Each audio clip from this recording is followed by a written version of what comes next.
L'Hebdo Politique. Bonsoir et bienvenue dans l'Hebdo Politique, votre rendez-vous politique du dimanche soir sur Radio Sensation. Pour ce 171e numéro, nous recevons Patricia Millot, co-secrétaire départementale d'Europe Écologie Les Verts dans les Yvelines.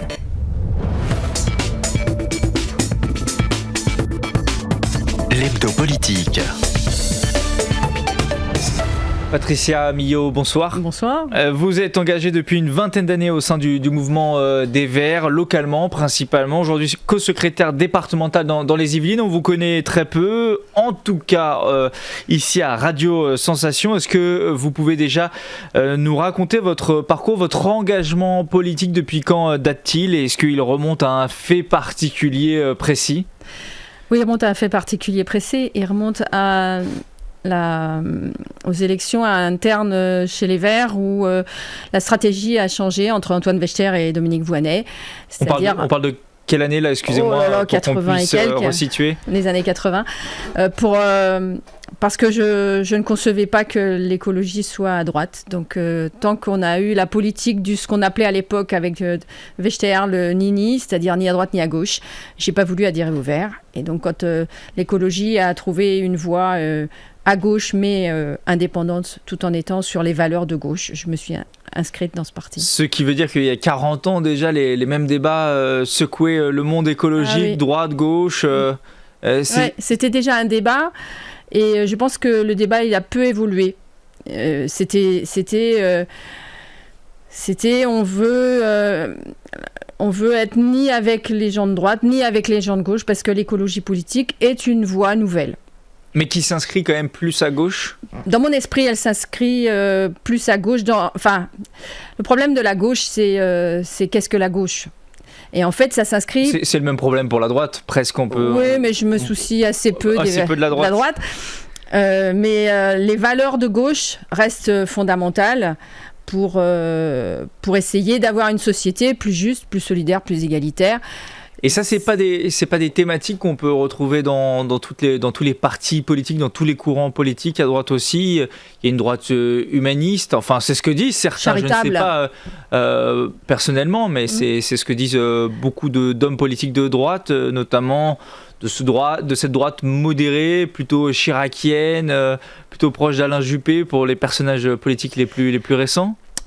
Quand on voit les options politiques de la droite, parce qu'il ne suffit pas de parler, il faut aussi voir ce que sont les options politiques de la droite. On n'a pas l'impression que, par exemple, il y a une volonté de rééquilibrage régional entre le 92 et le 93. Les péréquations n'existent pas. On voit bien qu'on a mis tous les pauvres au même endroit et une grande partie des riches de l'autre côté. Il y a une péréquation financière désormais entre les collectivités. Ouais. Il y a des péréquations, mais c'est plus que ça qu'il faut pour avoir une vraie égalité sociale. C'est plus de moyens, plus de services publics, plus de tellement de choses que la droite n'a pas fait. La droite a démantelé les services publics, tout comme M. Macron. Je ne vois pas du tout de politique sociale. Alors on peut faire du social en aidant des associations, mais pour moi le social c'est la part de l'État. C'est à l'État de s'occuper des pauvres gens. C'est pas aux associations qui font très bien leur boulot. Mais je trouve que c'est pas leur travail.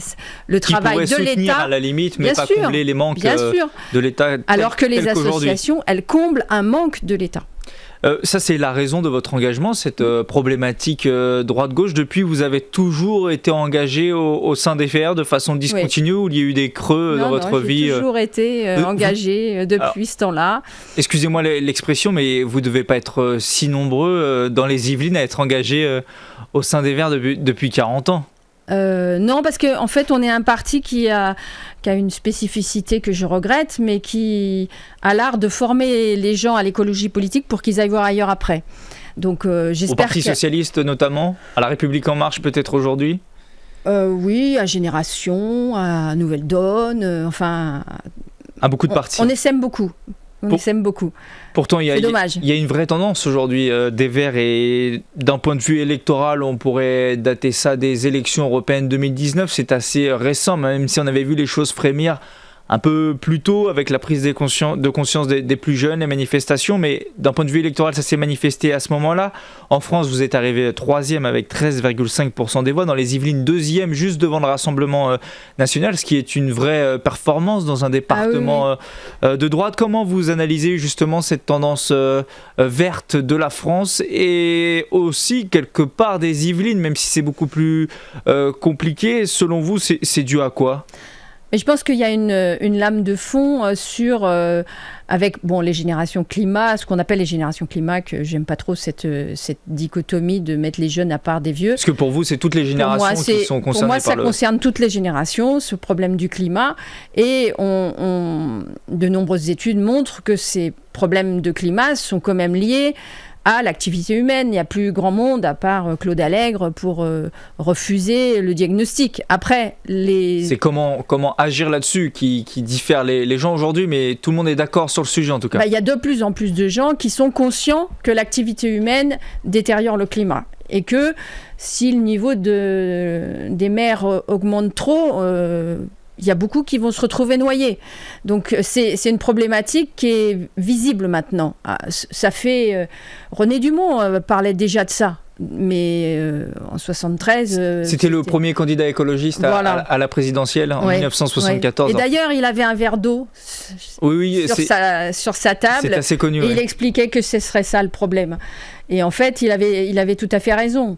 Le problème, c'est l'accès à l'eau, bien sûr, dans toutes les parties du monde. Le fait d'avoir soit trop d'eau, soit pas assez. Les grandes catastrophes, aussi bien les cyclones que les inondations, que les tempêtes, que les ouragans. C'est pas que ces événements sont anormaux. Ce qui est anormal, c'est leur fréquence et leur... Quand on regarde la météo sur un long terme, on voit bien qu'il y a une accélération des processus climatiques violents.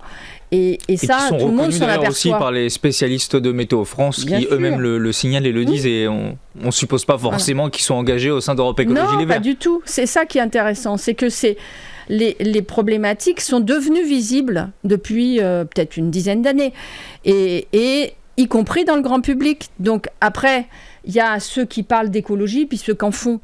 Et je pense que les électeurs sont quand même pas forcément toujours très informés, mais il n'empêche qu'ils voient bien que, par exemple, dans des communes où il y a des maires écologistes, c'est pas pareil que dans des communes où il y a des maires de droite. Il y a des choses qui bougent. Et dans les Yvelines, finalement, très peu, puisque c'est une terre de mission pour vous. Vous me l'avez dit vous-même, puisque c'est ancré à droite. On aura l'occasion de parler du département.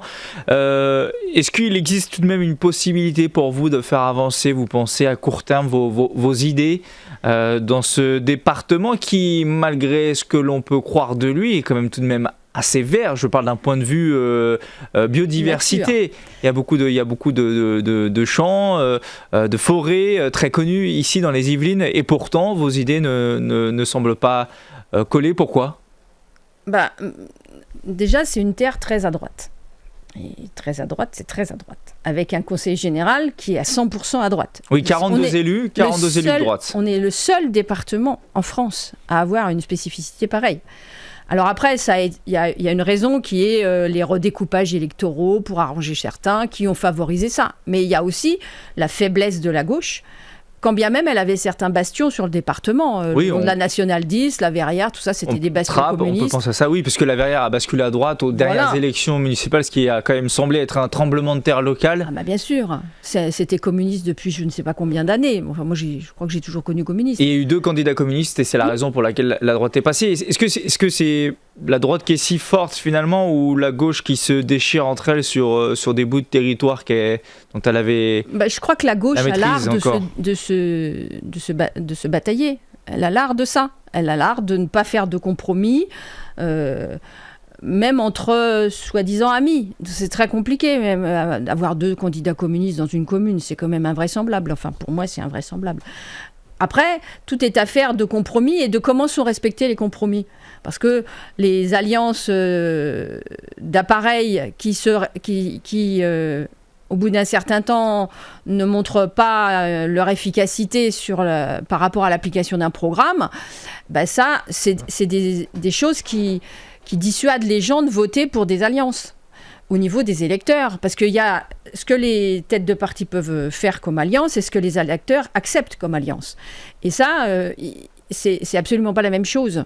Et suivant la façon dont les alliances ont été faites à certains moments, ça peut dissuader l'électeur de voter. Ceci dit, on est sur un territoire très privilégié, du moins une partie du département. Parce que oui, il y a beaucoup d'inégalités. Entre le nord et le sud du département, ça ne se ressemble vraiment pas. C'est ça, et même à Saint-Quentin-en-Yvelines, puisque nous sommes ici à Saint-Quentin-en-Yvelines, il y a des grandes disparités. On pense social, à la Verrière, sociale. Bien sûr. Entre la Verrière, Trappes et peut-être Guyancourt et Voisins-le-Bretonneux. On voit même si Guyancourt a aussi des problèmes sociaux assez importants, mais il y a des inégalités assez élevées. Ouais. Territorialement, il y a des inégalités dans des micro-territoires et dans des macro-territoires. Mais globalement, sur les Yvelines, le sud est plutôt forestier, des champs, ça fait plaisir, on va se promener, on fait du vélo. Et puis le nord, c'est industriel, et les problématiques sont absolument pas les mêmes. Et les Verts n'arrivent pas pour le moment à s'inscrire là-dedans et à capter des voix. On a eu une députée écolo, quand même. Il y a eu, c'était en 2012-2017, c'était dans le nord des Yvelines, si je me trompe. Non, on a eu une députée dans le sud. C'est vrai. Sur une partielle. Alors, j'ai oublié le nom, mais... Voilà, exactement. Annie Boursinov, sur une législative partielle, c'était difficilement... Enfin, on n'y croyait pas vraiment, quand même. C'est pas un territoire, c'est le territoire de Monsieur Larcher, de Madame Boutin.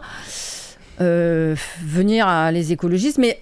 Les écologistes sont arrivés là parce qu'il y a eu un accord programmatique avec le Parti socialiste et c'est un territoire où les gens sont quand même, je dirais pas écologistes dans le sens où moi je l'entends, c'est-à-dire l'écologie politique, mais c'est des gens qui aiment leur territoire et qui ont envie de continuer de pouvoir faire du cheval dans les allées de la forêt de Rambouillet.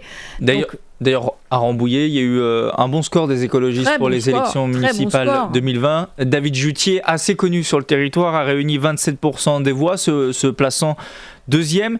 Il y a une mairie qui a tout de même basculé du côté des Verts, même si son maire n'est pas au sein d'Europe Écologie Les Verts, c'est Andrézy, Lionel Vast. Vous le connaissez ? Oui, c'est un ancien. Un ancien.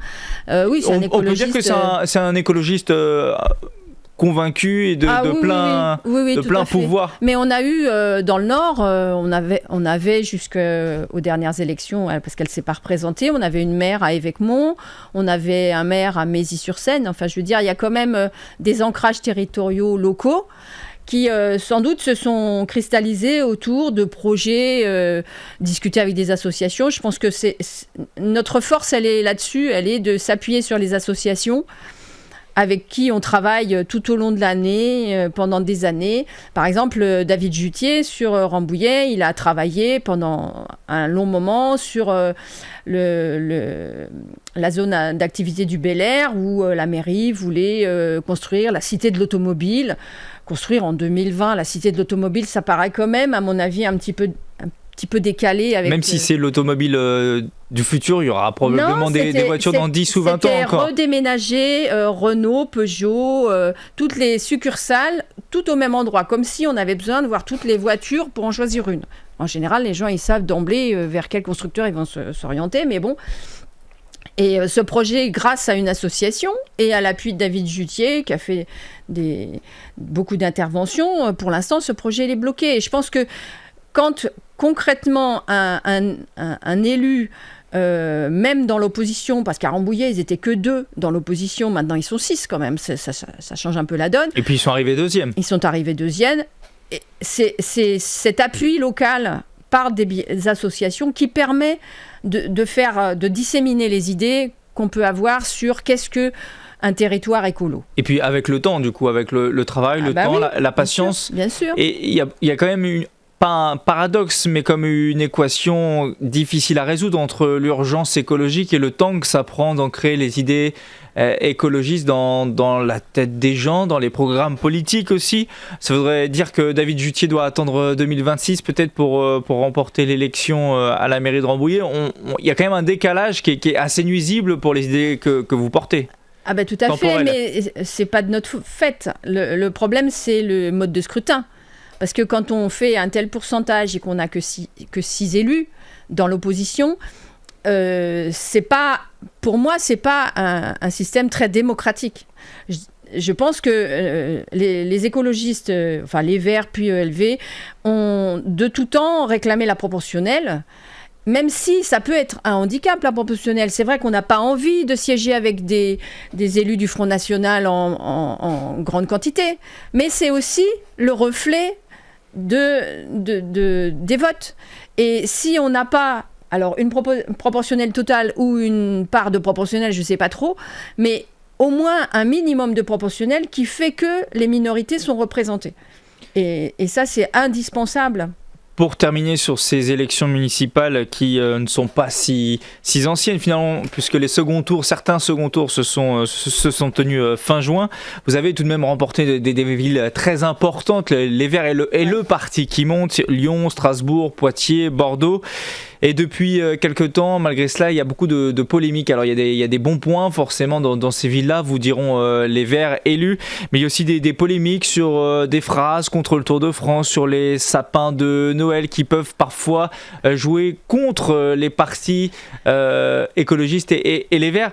Est-ce que vous pensez que c'est un peu inutile ce genre de phrases sur le Tour de France, non, les sapins, et que on perd le message finalement non, pas principal? du tout. Je ne pense pas que c'est inutile. Par contre, c'est l'interprétation et la façon dont c'est relayé dans les médias qui est lamentable. Parce qu'à aucun moment... Il y a un buzz qui est créé pour rien, selon vous? Exactement. À aucun moment, le maire de Bordeaux, il a dit « on ne va pas illuminer la ville ». Il a dit, je ne sais plus quelle est la somme que coûte ce sapin de je ne sais pas combien de mètres de haut. Il a dit « cet argent-là, je vais le mettre dans l'action sociale ». Mais ça, je ne l'ai pas entendu sur les médias, ça. J'ai entendu « ah, il ne veut pas d'un sapin mort au milieu de sa place ». Alors que cette place, elle est pleine d'arbres et qu'on peut très bien illuminer tous les arbres de cette place sans avoir besoin de faire venir un camion grue de 30 mètres de haut pour amener un sapin qui va rester 15 jours. Enfin, bon. Et le Tour de France, c'est pareil. À aucun moment, vous imaginez bien que les écologistes d'Europe Écologie Les Verts ne vont pas dire...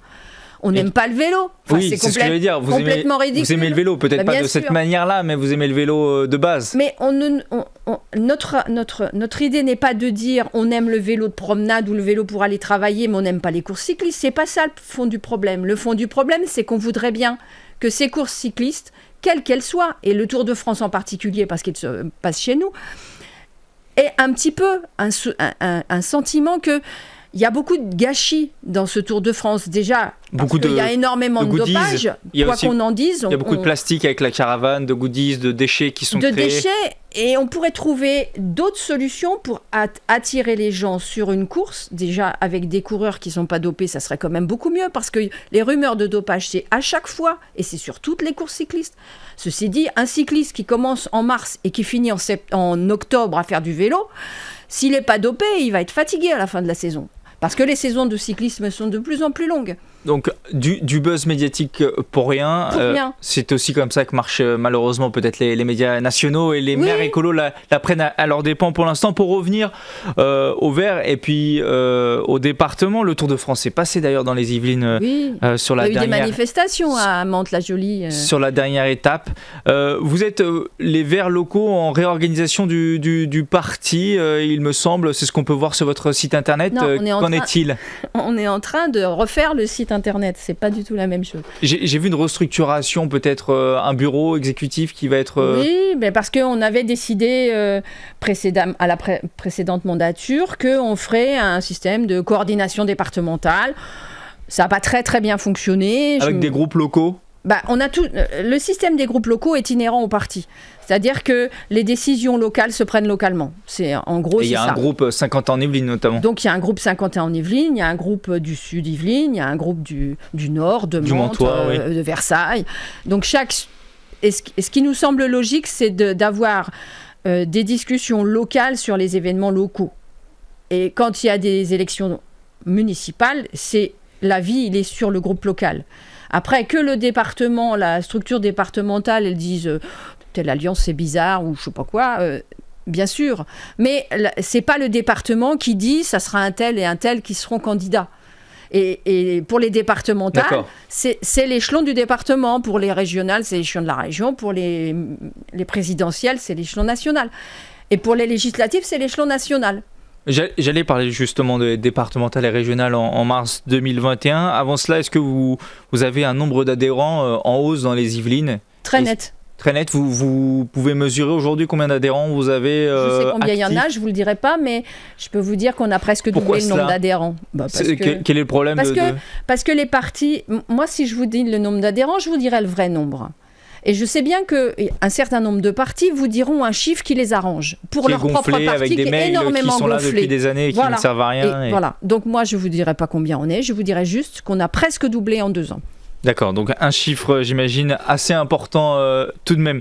Sur les élections départementales 2021, où en êtes-vous ? Est-ce que, puisque ça va marcher par binôme, il y a 21 cantons dans les Yvelines, est-ce qu'il y a déjà des équipes qui sont en train de se former ? Est-ce que vous-même, vous serez candidate ? Avant de former des équipes et avant de savoir qui sera candidat, notre idée est de faire un projet départemental qu'on déclinera localement. Départemental. Voilà. C'est-à-dire qu'il y a des sujets départementaux qui intéressent la totalité du département, puis il y a des sujets qui sont du département qui sont très locaux. Donc ce qu'on va d'abord faire, c'est lister les sujets locaux par groupe local, savoir quel est le point emblématique qu'on veut mettre en avant. Et après, on va faire un projet qui va ressembler quand même un petit peu à un projet écolo, à un projet même régional. Ça sera un projet qui dira que les écologistes dans notre département, ils ont envie que cette verdure qu'on veut absolument conserver, elle soit pas uniquement pour les petites fleurs. C'est-à-dire que les projets qui sont des projets qui nous semblent aller dans le mauvais sens, comme des grandes rocades, des déviations, soi-disant pour qu'il n'y ait plus d'embouteillage alors qu'il y en a toujours, eh ben, c'est pas notre truc. Nous, on va dire que plutôt que de faire des routes, des 4 voies, des 5 voies, des 6 voies, des je sais pas combien de voies pour qu'il y ait de plus en plus de voitures, nous, on va dire qu'il faut des transports en commun et qu'il faut des liaisons douces et qu'il faut des pistes cyclables. Parce qu'il y a des gens qui font pas beaucoup de kilomètres avec leur voiture, mais qui ne les feront pas à vélo parce qu'ils ont peur. Parce que une route sans piste cyclable, c'est difficile. Ça change beaucoup depuis la fin du confinement sur le sujet. Oui, ça change, mais il y a piste cyclable et piste cyclable. Parce que si on met juste un petit vélo en dessin sur un bout de bitume qui est plein d'ornières et qui n'est séparé des grosses voitures qui passent à grand flux que par une toute petite bande de 10 cm, c'est pas le truc. En fait, il faut que la place de la voiture, elle soit limitée à ce qu'elle sert, en fait. Parce qu'en fait, une voiture, c'est je sais pas combien de mètres carrés au sol avec une personne tous les matins. Un vélo, c'est un demi-mètre carré avec une personne qui améliorera sa santé parce qu'il fera un effort physique, qui sera de bonne humeur quand il arrivera au travail parce que c'est reconnu, le vélo, ça fait du bien. Donc, pour nous, il n'y a pas photo. Le transport du travail, ça ne doit pas être en voiture. Ça sera, on le comprend, les transports, les mobilités, ce sera un gros point de votre programme. Le programme est en cours d'élaboration comme les équipes, si je comprends bien. Voilà. Vous serez candidate, vous ? Est-ce que vous pouvez nous le dire ou pas ? Pour l'instant, je ne suis pas candidate. Pour l'instant, non. Peut-être plus tard. Quel est votre objectif pour ces élections ?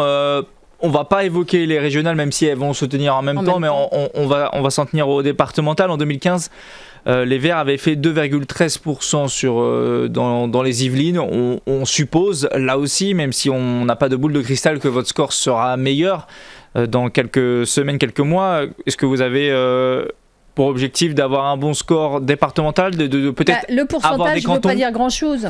Avoir des cantons. Voilà. Le pourcentage ne veut pas dire grand-chose parce que ce n'est pas une élection à la proportionnelle. Donc si c'était à la proportionnelle, on aurait un objectif de proportion. Mais dans ce cas-là, dans notre cas, ce n'est pas le cas. Donc moi, mon objectif, mais tout le monde me dit que je suis trop ambitieuse, c'est d'avoir 6 élus, c'est-à-dire 3 cantons. Si déjà on avait 3 cantons... Lesquels ? Vous ciblez lesquels ? Parce que je suppose... Je ne sais pas. Le Sud-Yvelines, déjà, peut-être. C'est pas sûr. Pas sûr. Non, c'est pas sûr. C'est pas dans le Sud-Yvelines qu'il y a les meilleurs scores. Il faudra vous recevoir une nouvelle fois pour avoir toutes les précisions. Mais non, mais parce qu'on n'en est pas là. Moi, je me refuse à répondre à des questions, à donner des réponses qui ne seront pas les bonnes dans 6 mois. Ou dans 3 mois. C'est 6 mois quand même pas, mais dans 3 mois. Donc 3 cantons, vous espérez remporter 3 cantons ? Parce qu'il y a 6 commissions au conseil départemental. Et au conseil départemental, si on n'y est pas, on n'a aucune information. On ne sait absolument rien de ce qui s'y passe. on lit les communiqués laconiques du conseil départemental qui sont vraiment Rappelons très que laconiques. le conseil départemental, sa principale fonction, c'est l'action sociale, c'est le département qui déverse Vous savez le combien- RSA. Vous avez vu notamment. quel est le budget du conseil départemental? Je le connais plus précisément, mais Le budget 2020, c'est 1,8 milliard d'euros. C'est pas rien. C'est une grosse somme. Et l'orientation qu'on met sur ces sommes, elle a une grosse importance. on arrive à la fin de cette émission. J'ai une dernière question à vous poser, une question peut-être piège. Est-ce que vous êtes plutôt Éric Piolle, Julien Bayou ou Yannick Jadot? Je ne suis rien de tout ça. Vous me voyez arriver pour les élections Je ne vous présidentielles? répondrai pas parce que Je me doutais bien que nous vous alliez avons pas répondre. décidé collectivement en Conseil fédéral que Y a pas de c'était femmes, pas le d'ailleurs, moment. Dans ces potentiels candidats à l'élection présidentielle Pour chez les l'instant, Verts. pour l'instant, il n'y a pas de femmes. Mais collectivement, il a été décidé que c'était pas maintenant qu'on décidait ça. Donc je Peut-être vous vous. donnerai pas mon avis. Merci Patricia Millot d'avoir répondu à nos questions. Je rappelle que vous êtes co-secrétaire Oui, départementale. on est deux. Vous êtes deux avec, filles, excusez-moi. Et le Avec nom- Marie-Françoise Darras. Merci pour les précisions. d'Europe Écologie Les Verts dans les Yvelines. Merci à vous. L'hebdo politique, c'est fini. Vous pouvez retrouver cette émission en podcast audio et vidéo sur notre site internet, applications et réseaux sociaux. À très vite sur Sensation.